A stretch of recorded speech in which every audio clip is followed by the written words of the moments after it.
Welcome to Straight Line MTB. You better strap your boots on and giddy up because we're going to talk about the first ride review of the Transition Spur. Welcome back to the channel, and we are very excited to share with you the first ride review of this amazing, beautiful carbon beast, the Transition Spur. So if you guys want to get more information about this bike, go to our channel as we did an overview of the build on this bike and some of the geometry numbers and some of the standouts on that build kit. This is a size large.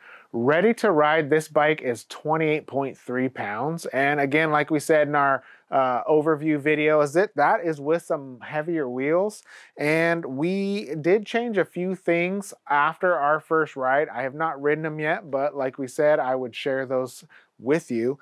What I did notice on this bike with the brakes. So this bike came with a 180 millimeter front rotor and a 160 rear. So being over 200 pounds and probably needing to go on a diet, I found that rear rotor was struggling just a bit. So I had changed it to 180 millimeter rear. So let's talk about this bike on the trail. So this bike being a 120 millimeter front and rear bike, and that suspension being XC level from RockShox, I gotta admit, I held back just a bit. So the first ride I did on this bike, since it is a cross-country / trail bike, I took it on our cross-country loop. It was 11 miles.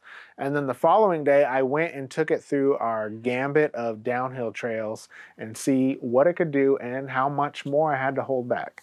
So on the climbs, obviously a 120 millimeter bike with SID package suspension, it's going to climb great. And yes, this bike climbed very, very well. Being so light at 28 pounds, this thing was just a blast. If you can even have fun climbing, this bike provided that experience for me. I am not a great climber, so it is always great feeling to be able to keep up with some of the faster guys on bikes. The one thing I did find in the technical sections is this bike had a little issue with traction. So the stock rear tire is a Recon 3C. I have ended up changing that because I did have those issues with traction.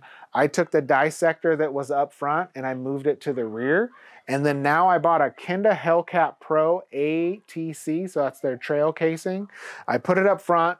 It's a burlier tire, but I think right now during winter, I need a little bit more traction. I have not ridden it yet, but I think this setup is going to be really, really awesome for our trails right now. When the summer comes, I would probably put that Recon back on the back and keep that dissector up front just to get that traction. But in the technical sections of this trail, I rode this bike exclusively in the open position. The bob on this bike is very, very minimal. That was surprising because our YT Izzo that has a similar suspension layout had a little bit more bob, but this bike, I rarely ever reached for that lockout lever unless I was climbing up some of our really steep road climbs. And this bike being a 1219 millimeter wheelbase, it allowed me to be able to change direction really quickly. I don't feel like I had to think ahead of time because it was a shorter wheelbase. You're able to get up and over things really easily. That rear suspension, while there wasn't a ton of rear suspension bob, it was getting up and out of the way quickly enough to get over some of those obstacles on the climbs. Aside from the traction, which I think is down to that tire, this bike just blasted the uphills and it's really snappy. So if you need a just burst of energy to get up something that's a little bit more steep and technical, this bike says, hey, let's go, and it just pushes up. So now we know that this bike climbs because, you know, of course, it better climb really well, but how does it descend? Ooh, it is slippery.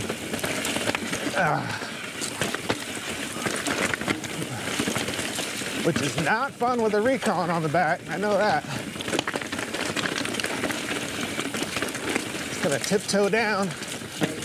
Ooh, ooh, ooh, oh, oh, hiya, hiya.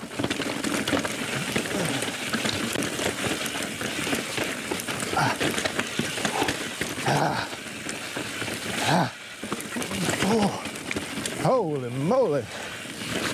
Again, like I said, I held back just a little bit, but after riding that cross-country loop on our first ride, I took it to our downhill test loop that we normally do, and this bike, I gotta say, for a 120 millimeter bike, it performed really, really well. On the flat sections where you're pedaling to get faster, this bike is, let's go. It's getting you that speed that you really need. So comparing it to like a bigger enduro bike where kind of you're maybe a little bit more work, this thing, you put one pedal stroke in and it's instantly going really, really fast. In the corners, this thing smashes. It's just, it was awesome. I know I'm sounding like I really am crazy, and I know some of it might be that new bike stoke, so you'll want to stay tuned and subscribe so you can get our full term review on this bike, because we are not only going to give you that, but we're also going to do a head-to-head review between this, the YT Izzo Pro Race, and we also have the brand new Ripley AF. So we're going to do a roundup of those three bikes and see who is the best in that travel category. But back to the descending. So again, on the flat berms, no problem. Of course, it's poppy. It's a light 28-pound bike. You're going to be able to pop off any obstacle that you find on the trail. When I came to some of the drops, there are a couple drops on our trail, about 2 to 3 foot drops.